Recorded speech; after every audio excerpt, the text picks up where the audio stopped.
Selvom det bliver mørkt udenfor, så skal din hund stadigvæk luftes. Er du en af dem, der føler sig en lille smule utryg ved at gå derude i mørket, så har jeg et par gode råd til dig. Hej, jeg hedder Maria og er veterinærsygeplejerske herude på Hvidsten Dyrehospital. Og herude står vi selvfølgelig altid til råds til dig, hvis du har brug for hjælp eller vejledning omkring dit kæledyr. Vidste du, at en god refleks, som for eksempel denne her, den nedbringer risikoen for trafikuheld med op til 85%. Det er faktisk et godt argument for, at det er rigtig vigtigt at have en refleks på. En anden ting, der kan øge din synlighed i trafikken, er at bruge en pangfarve.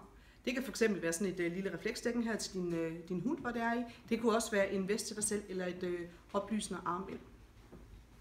En sidste ting, som du kunne udstyre dig selv eller din hund med, er en lygte, og de kommer selvfølgelig i rigtig mange varianter. Den her dansk producerede Orbilog-lygte, det er helt klart en af vores favoritter.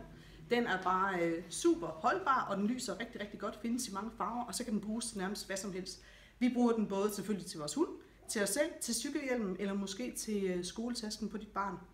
Den er simpelthen lavet til det danske vintervejr, og den kan simpelthen holde til nærmest hvad som helst.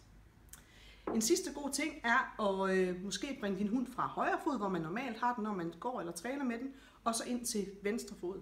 Det gør, at den er lidt mere beskyttet af modkørende trafik, og du kan måske bedre kontrollere, hvor du ligesom har den i forhold til det. Det kunne være værd at prøve, det øger også sikkerheden for både dig og din hund.